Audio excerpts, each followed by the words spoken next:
नमस्कार साथियों, स्वागत है आप सभी का वाईफाई स्टडी 2.0 पर। मैं हूं अंकित अवस्थी। आज सुबह सुबह एक बहुत अच्छी खबर आप लोगों तक साझा कर रहा हूं। खबर यह है कि इस मंथ के एंड तक, यानी कि यदि सब कुछ ऐसे ही चलता रहा जैसा अभी चल रहा है, तो संभव है कि इस महीने के अंत तक, यानी दिसंबर 1 के दिन आप ये खबर सुन रहे हैं, संभव है कि न्यू ईयर पर आपको तोहफा पेट्रोल और डीजल की कीमत कम होने का मिल जाए। ये जानकारी क्यों कही जा रही है? कारण जो है ना इसके पीछे के, वो बड़ी चिंता के हैं। मतलब ये सोच करके खुश नहीं होना है कि सरकार प्रसन्न हो गई है हमसे तो हमको जो है ना वो रेट घटा करके देने वाली है, ऐसा नहीं है। असल में अंतर्राष्ट्रीय स्तर पर पेट्रोल और डीजल के दामों में कमी आई है। अब ये कमी क्यों आई है, ये भी एक बहुत बड़ा सवाल है, और विशेष रूप से ऐसे समय पर बड़ा सवाल है जहां पूरी और अमेरिका त्रस्त था इस बात से कि यार मैं कैसे पेट्रोल डीजल के दाम कम लेकर आऊं। एक समय था जब क्रूड ऑयल का जो दाम है वो $150 प्रति बैरल क्रॉस कर गया था। जून, जुलाई, अगस्त, सितंबर, ये ऐसा 4 महीने का समय था जिसमें पेट्रोल डीजल के प्राइसेस लगातार बढ़ रहे थे क्योंकि क्रूड ऑयल लगातार बढ़ रहा था। अब अचानक ऐसा क्या हो रहा है भाई?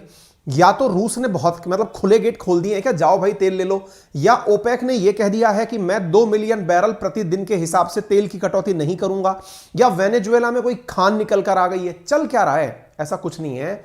मार्केट में डिमांड कम हुई है, और ये मानकर चलिए, मार्केट में डिमांड कम होना किसी भी देश के लिए अच्छी न्यूज नहीं होती है। मार्केट में डिमांड कम हो गई, क्या किसी ने अल्टरनेटिव बना लिया क्या? क्या टेक्नोलॉजी के अंदर सोलर बहुत तेजी से ऊपर आ गया क्या, या फिर किसी प्रकार से कुछ और तेजी से काम हो रहा है क्या? नहीं साहब, ऐसा भी नहीं हो रहा है। तो फिर क्या हो रहा है भाई? अल्टीमेटली ऐसा क्या हो रहा है जिसके चलते पेट्रोल डीजल के दामों में कमी आने की बात हो रही है? आज के सेशन में चर्चा करेंगे, लेकिन इसके ऊपर केवल इतनी सी जानकारी पर्याप्त होगी कि वर्तमान में जितने भी कारक जिम्मेदार रहे हैं उससे हमें तो फायदा होता दिख रहा है, लेकिन यह फायदा कितने दिन तक का फायदा है, क्योंकि अल्टीमेटली मार्केट का बढ़ना बहुत जरूरी है। वो सारी बातें आज के सेशन में चर्चा करेंगे। शुरुआती रूप से पेट्रोल डीजल के दाम कम हो जाएंगे। संभावित है कि 1 दिसंबर तक आप लोगों को प्रभावी रूप से अपने दामों में कटौती दिख जाए, प्रोवाइडेड जैसा अब चल रहा है। अब से मतलब जो ब्रेंट क्रूड के दाम है जो $80 प्रति बैरल से नीचे आ गए हैं, उससे नीचे रहे तो $112 प्रति बैरल से $80 तक का जो सफर है, इसको यूं समझिए कि जब भी क्रूड के दामों में $1 की कमी आती है, $1 प्रति बैरल की कमी आती है, तो सीधा सीधा भारत के अंदर प्राइसेस में 45 पैसे तक की गिरावट आ सकती है। यूं इस तरह से कैलकुलेट करके चलिए। अगर मान लीजिए 112 से आप 80 पर आए हैं तो लगभग आया $32 प्रति बैरल की कमी। ये लगभग बैठती है 32 का मतलब 45 पैसे के हिसाब से आप लगा लीजिए ₹14 के लमसम बैठता है।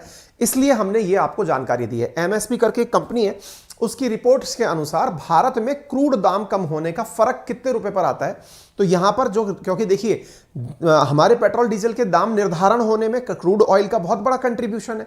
जब कंट्रीब्यूशन बहुत बड़ा है तो ऐसी स्थिति में वहां पर दाम घटेंगे तो हमारे यहां पर भी घटकर आएंगे। तो जो घटकर आने की प्रक्रिया है वो महीने भर में दिखने लगती है। अब वो हमें सरकार देखने दे या नहीं देखने दे। अब आप सवाल पूछेंगे ऐसा क्यों कह रहे हैं?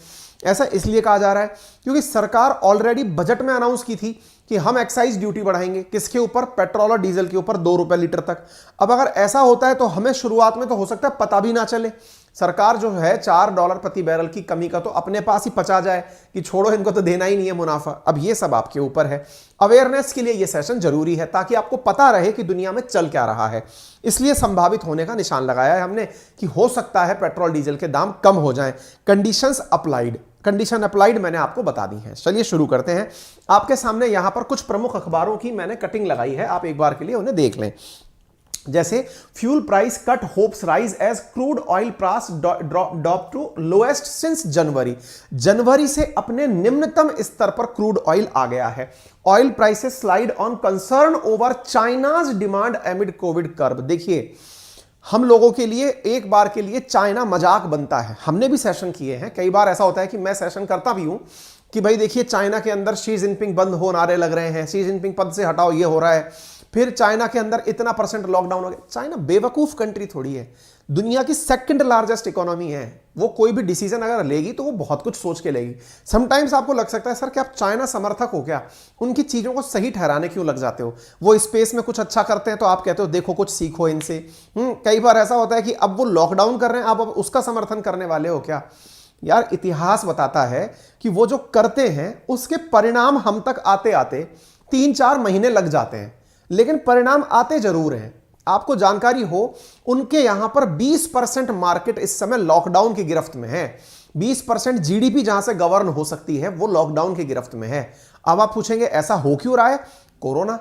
अब आप पूछेंगे कोरोना तो सर हमारे लिए निकाल दिया 2 बार। आजकल तो हम अपना सर्टिफिकेट ही ऐसे बांटते हैं, मैंने 2 बार सर झेल लिया, मैंने 3 बार झेल लिया। भाई आपने 2 बार झेल लिया, किसी ने 3 बार झेल लिया, और वो देश जो दुनिया की सेकंड लार्जेस्ट इकोनॉमी हर मायने में हमसे बेहतर ही कर रहा है। फिर चाहे वो इकोनॉमी के आधार पर हो, मार्केट के आधार पर हो, मेडिसिन के आधार पर हो, जहां भी हो, क्योंकि उसके अगर फिगर उठा करके आप देखोगे, जहां हमारे यहां ऑनलाइन फिगर 10 लाख से ऊपर मौतों का है, उसके 5000 मौतों का है। अगर वो कुछ कर रहा है, उसके परिणाम दूर तक आते हैं।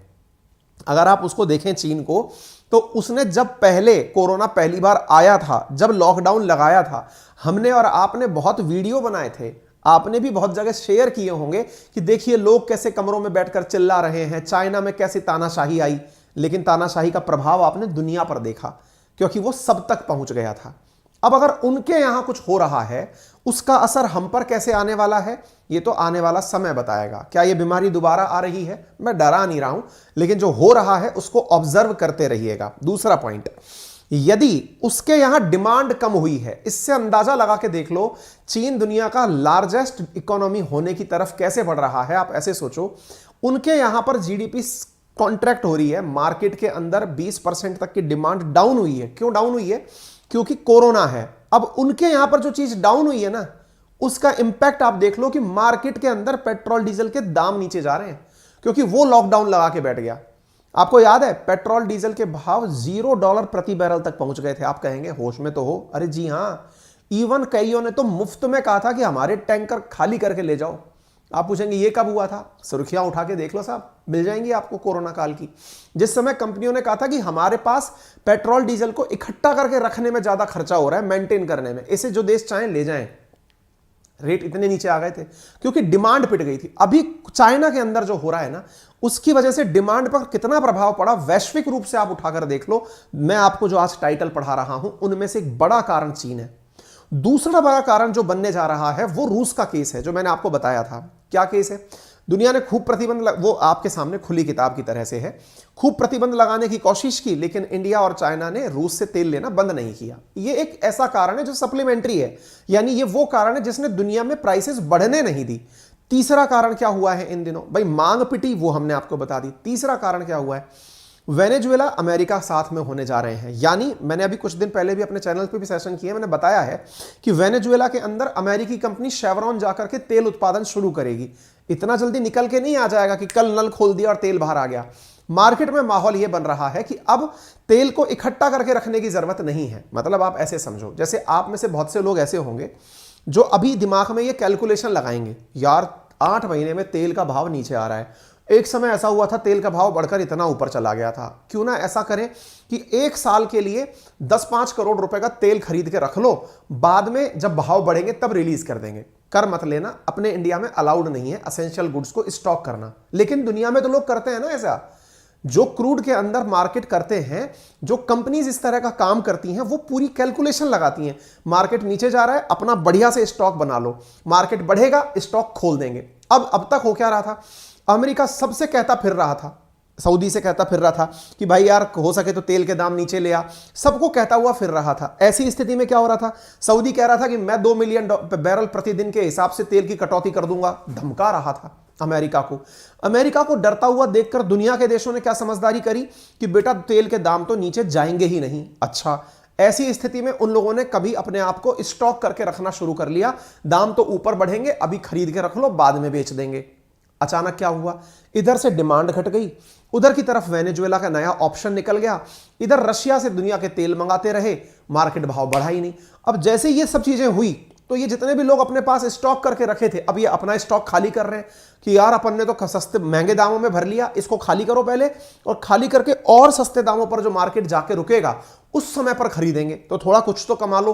अब ये उस स्थिति में आ गए, तो स्टॉक करने वालों के साथ ये बड़ी दिक्कत होती है। यही ट्रेडिंग का हाल है, आप चाहे शेयर मार्केट उठा लें या जो भी उठाना है, ट्रेड में यही तो आदमी फंसता है। जो रेगुलर इंट्राडे ट्रेड करता है उसके साथ दिक्कत क्या होती है? यार मेरा शेयर का भाव नीचे चला गया, अब इसको बेच लेते हैं, या फिर मैंने अब उठा लिया, ये कर लेते हैं। तो ये जो प्रक्रिया है ना, इस प्रक्रिया में वर्तमान में तेल सस्ता हो रहा है, ये चीज आपको समझ में आनी चाहिए। ये आप जो खबरें देख रहे हैं ना, crude oil price head for third weekly drop, लगातार नीचे जा रही है, क्रूड ऑयल के दामों में कमी हो रही है। इसके पीछे का कारण मैंने आप लोगों को समझाने का प्रयास किया है। आप ऐसे समझ लीजिए $81 प्रति बैरल पर आ गया है भाव, अमेरिकी क्रूड $74 प्रति बैरल पर पहुंच गया है। इससे आप अंदाजा लगा सकते हैं, यानी 8 महीने में 27% दाम कम हुए हैं। अब एक और कारण है जिसकी कोई चर्चा नहीं कर रहा है, वो कारण ये कि मार्केट में मंदी भी है। मंदी से मतलब है जो व्यक्ति होता था कि 4 कार घर में रखेंगे उससे चलेंगे, लेकिन ये प्रभाव दिखने लगते हैं। जैसे ना इकोनॉमी को जज करने वाले लोग कैसे जज करते हैं, कुछ बड़े बड़े आइटम्स को फोकस करते हैं, जैसे कार की सेल कितनी हो रही है, मकान की सेल कितनी हो रही है, इनसे अंदाजा लगाते हैं उस देश का प्रगति कैसे चल रही है, यानी वो देश प्रोग्रेस कर रहा है या फिर दबा हुआ है। अभी रिसेंटली क्या हो रहा है, लोगों को लग ये रहा है कि यार कहीं ना कहीं, क्योंकि देखिए अधिकांश लोग जिनकी पेइंग कैपेसिटी थोड़ी ज्यादा है वो किसी बड़ी एमएनसी में भी काम कर रहे होते हैं, बड़ी कंपनी में काम कर रहे होते हैं। इंडिया जैसा देश जो कि एक तरह से यूं समझिए कि टर्शरी सेक्टर के अंदर है, इकोनॉमी के अंदर है ना, प्रत्यक्ष सेक्टर के अंदर हम तीसरे स्तर पर जा चुके हैं, जिसमें सर्विसेज हम ज्यादा देते हैं। सर्विसेज ज्यादा देते हैं से मतलब है कि हम लोग इंटरनेट के थ्रू लोगों को सेवा प्रदान करना, जैसे मैं अभी आपके साथ कर रहा हूं, कॉल सेंटर के थ्रू देना, सॉफ्टवेयर इंडस्ट्री के थ्रू काम करना, टूरिज्म के थ्रू काम करना। और इन दिनों आप इनमें क्या सुन रहे हैं, लगातार ले ऑफ्स हो रहे हैं। ले ऑफ्स का मतलब लोग नौकरियों से निकल रहे हैं, निकाले जा रहे हैं। निकाले क्यों जा रहे हैं, जैसे अमेजन सुन लिया, मेटा सुन लिया, है ना, ये बड़ी बड़ी कंपनी अपने यहां से नौकरियों को निकाल रही हैं, हटा रही हैं कंपनियों को। तो अब हो क्या रहा है, उसकी वजह से एक अंदर का भाव पैदा ये हो गया बहुत से लोगों के अंदर, क्या यार कि यार पता नहीं बाद में। अभी जैसे जेफ बेजोस का एक बयान था जिसको मैंने कवर किया था अपने चैनल पे, जिसमें मैंने आपसे कहा था कि वो कह रहा है कि पैसे बचा के रखो क्योंकि कुछ भी हो सकता है। तो ऐसी चीजें जब होती है ना तो आदमी थोड़ा सा संकोची हो जाता है वो खर्च करने में, क्योंकि इनकी बात नहीं मानेंगे तो किसकी मानेंगे, वो वाली बात हो जाती है। तो फिर जब ये लोग कुछ बात बोलते हैं कि लोग पैसे बचा के रखो, पैसे बचा के रखने के लिए हम तैयार हो गए, अचानक पता चल रहा है हमने अपनी खर्चे कम कर लिए। खर्चे कम कैसे कर लिए, जहां 4 गाड़ी से लोग जाते थे घर के, अब वो 2 गाड़ी से जा रहे हैं, 2 वाले 1 गाड़ी से जा रहे हैं, 1 गाड़ी वाला पब्लिक ट्रांसपोर्ट यूज कर रहा है, जिसका कहीं घूमने जाने का प्लान था लॉन्ग ट्रिप पे वो 2 महीने पोस्टपोन कर दिया। इसका मतलब लोग कंजप्शन के अंदर जो है ना वो कटौती कर रहे हैं। तो ये सब मिले जुले प्रभाव है। और यदि मार्केट में लोग सेविंग की तरफ ध्यान देना शुरू कर देते हैं, या ये समझिए कि खर्च करना कम कर देते हैं, इकोनॉमी उसका बुरा मानती है। इकोनॉमी कहती है मैं तो तभी आगे बढ़ूंगी जब तुम लोग खर्च करोगे। खर्च बढ़ाएं, यही इकोनॉमी की सबसे बड़ी मतलब पहचान है कि खर्च बढ़ना चाहिए कैसे भी हो, ठीक है। तो इस तरह से आप इस बात को समझें। तो फिलहाल के लिए मार्केट के अंदर जो मार्च में $112.8 प्रति बैरल का भाव था वो $31 तक नीचे आ गया, तो भाव नीचे गिरने चाहिए। एक समय था, जून की खबर है, $150 प्रति बैरल जब मार्केट खुल रहा था तो भाव बढ़ रहे थे, ठीक है ना। ये मैंने आपको बताया SMC ग्लोबल के नाम से एक कंपनी है जिसका मानना है कि $1 अगर किसी क्रूड ऑयल के दाम में कमी होती है तो भारत पर आकर 45 पैसे की बचत होती है। इस हिसाब से आप अंदाजा लगा लो, 112 से 80 पर आ रहे हैं, अपन $32 प्रति बैरल पर आ रहे हैं। तो ऐसी स्थिति में दाम के अंदर कटौती, कमी आनी चाहिए, ठीक है। कारण क्या है वो मैंने आपको समझा दिए। क्रूड सस्ता होने की वजह क्या है, चाइना मैंने आपको बता दिया। दूसरा एक और कारण भी रहा है और वो ये है, 5 दिसंबर को बहुत ज्यादा हाईलाइट किया गया। क्यों हाईलाइट किया गया, क्योंकि 5 दिसंबर मैंने भी एक सेशन किया हुआ है कि क्या 5 दिसंबर के बाद भारतीय कंपनियां रूस से तेल लेना बंद कर देंगी। एक सेशन है मेरा, आप चाहें तो गूगल कर लीजिएगा। कारण क्या है, यूरोपियन यूनियन ये प्लान कर रहा है कि मैं रूस के ऊपर कैसे सैंक्शन लगाऊं ताकि इंडिया जैसे देश तेल ना ले पाए। सैंक्शन का मतलब क्या है, उसके ऊपर प्राइस कैप लगा दें। प्राइस कैप का मतलब क्या है, उससे कह दें कि तू इससे सस्ता तेल नहीं बेचेगा, इतने में बेचेगा, या इससे महंगा तेल नहीं बेचेगा, इतने में ही बेचेगा। अब ये लोग खुद कंफ्यूज हो गए। क्यों कंफ्यूज हो गए, अब 25 नवंबर की खबर आप देख रहे हैं, ये कंफ्यूज ये हो रहे हैं कि यार तेल का दाम तो पहले ही नीचे गिर गया, तो हम उसके ऊपर प्राइस कैप लगाएं तो लगाएं कितना। ऐसे समझो, मान लो $100 प्रति बैरल का भाव चल रहा है, एक एग्जांपल लेते हैं, तो एक काम करते हैं, रशिया से कहते हैं कि तू $80 पर ही बेचेगा ताकि उसको थोड़ा पनिशमेंट दिया जाए। ऐसी स्थिति में पता चल रहा है भाव भी 80 पे आ गया, तो अब कितने पे जाएं। तो ये लोग बैठ करके चर्चा ही नहीं कर पा रहे कि रूस के ऊपर कैप डालें तो कितने का कैप डालें। समझ रहे हैं आप मेरी बात। तो कैप डालने को लेकर कंफ्यूजन की स्थिति है। अब वो जो कंफ्यूजन है ना, वो फायदा रशिया को दे रहा है, वो कह रहा है खूब तेल ले जाओ। अभी तक तो यही लोग मतलब कंफ्यूज हो रहे हैं। तो EU fail to agree on Russian oil price cap, ऐसा डिप्लोमेट्स का कहना है। ये 2 दिन पुरानी खबर है, परसों की खबर है ना, 1 दिन ही पुरानी हुई, जिसमें यह कहा जा रहा है कि EU के डिप्लोमेट डिस्कस ही नहीं कर पा रहे कि कितना प्राइस कैप डालें। प्राइस कैप का अर्थ समझ में आ रहा है कि भाई इतने में ही बेचेगा, इससे ज्यादा में नहीं बेचेगा, ताकि इसको थोड़ा पनिशमेंट दिया जा सके। लेकिन पनिशमेंट क्या करें, मार्केट ही नीचे आ गया। तो अब ये खुद से कंफ्यूज हो गए कि यार क्या करें इसका, है ना, ये स्थितियां बन रही हैं। उधर OPEC plus switch to virtual meeting signals. अब ये क्या हो रहा है ना, कल की घटनाक्रम ये है कि ये जितनी भी स्थितियां हो रही हैं इस पे ओपेक प्लस कंट्रीज चर्चा करने लग रही हैं कि यार अगर रशिया के ऊपर इन्होंने कुछ करा, क्योंकि OPEC plus organisation of petroleum exporting countries जो रशिया के साथ मिलकर निर्णय लेती हैं कि यार अगर इस पर प्राइस कैप डाल दिया तो कल को ये मतलब यूरोपियन यूनियन या G7 जैसे देश हम पर भी प्राइस कैप डाल सकते हैं। भाई एक बात के लिए होता ही है ना कि टीचर क्लास में एक बच्चे को तेज डांटता है ताकि पूरी क्लास शांत हो जाए। अगर ऐसी स्थिति में, और वो बच्चा निश्चित ही शैतानी कर रहा होता है, शैतान को डांटने के बाद भी साहूकार चुप होकर बैठ जाता है, उसको लगता है कि यार मैं अब बोलूंगा तो टीचर डांट देगा। यही होता है ना, आपने अपने क्लास को याद करिए, जब भी कभी आपको किसी को डांटते हुए देखा होगा, वो जरूर शैतानी कर रहा था, उसको डांट पड़ी, लेकिन और चुप क्यों हुए, यार कोई वही डांट मेरे ऊपर ना निकल जाए। एग्जैक्टली ओपेक प्लस डरा हुआ है। रशिया मान लीजिए यूरोपियन यूनियन और G7 की नजर में शैतानी कर रहा है, उसको डांट पड़ रही है सैंक्शन लग के, प्राइस कैप लग के। अब अगर वैसा प्रयोग सफल रहा और सऊदी कहने लगा मैं भी ऐसे करूंगा, तो बोले ले तेरे ऊपर भी प्राइस कैप डाल रहे हैं। तो ये प्रयोग अगर सफल हो गया तो फिर बोले यार देश हमारा है, निर्णय कोई और ले रहा है, तो बोले ऐसा ना हो इसलिए हम सब एक हो जाएं। ऐसा भी होता है, कई बार क्लास बगावती हो जाती है, किसी को डांट पड़ते ही बच्चे चिल्लाना शुरू कर देते हैं, सर उसकी गलती नहीं थी, सर आपने गजब डांट दिया, सर उसको यूं कर दिया। वो वाली जो चीज है ना, वो यहां पर संभव है। ठीक है, तो यहां पर मैंने आपको बताया अभी यूरोप मतलब यूएस ने अभी शेवरॉन को कहा था कि तुम आराम से वेनेजुएला से तेल ले सकते हो। तो ऐसी स्थिति में सबका प्रभाव क्या पड़ रहा है कि ऑयल प्राइस जो है ना वो स्लाइड होकर के नीचे आना शुरू कर दी हैं। और यह आपको याद होना चाहिए क्योंकि चीन जो है उसकी स्थितियां सामान्य नहीं है।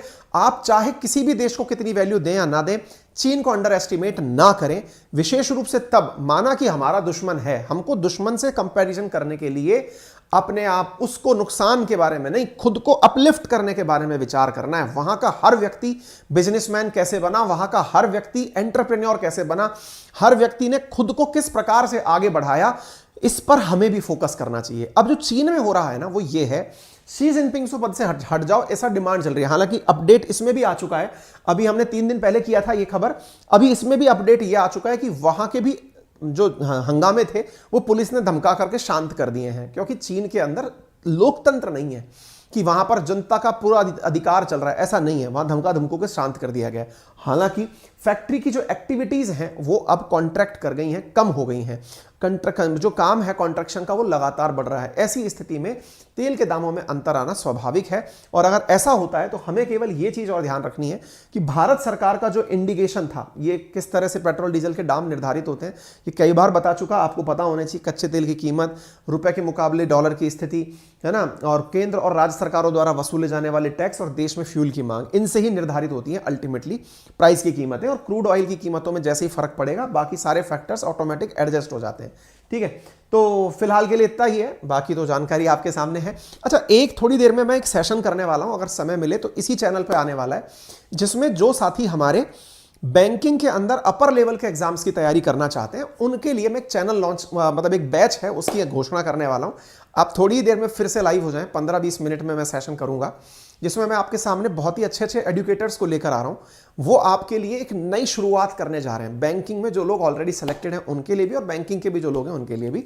ठीक है, तो उसके बारे में हम आपको जानकारी देंगे। फिलहाल के लिए मेरा रेफरल कोड है अंकित 10, जिसका यूज करके आज से 1 दिसंबर से एक नया बैच शुरू होने जा रहा है। यदि आपने अपने आप को एनरोल नहीं किया है, यूपीएससी प्रीलिम्स की तैयारी अगर आप करना चाहते हैं, तो बेस्ट एडुकेटर्स का एक बैच है रफ्तार के नाम से, प्रीलिम्स के 6 महीने के हिसाब से मात्र 25,000 रुपए में है, आप इसे ज्वाइन कर सकते हैं। वहीं इंग्लिश मीडियम वालों के लिए एक्सेलरेट नाम से बैच है, आप इसे ज्वाइन कर सकते हैं।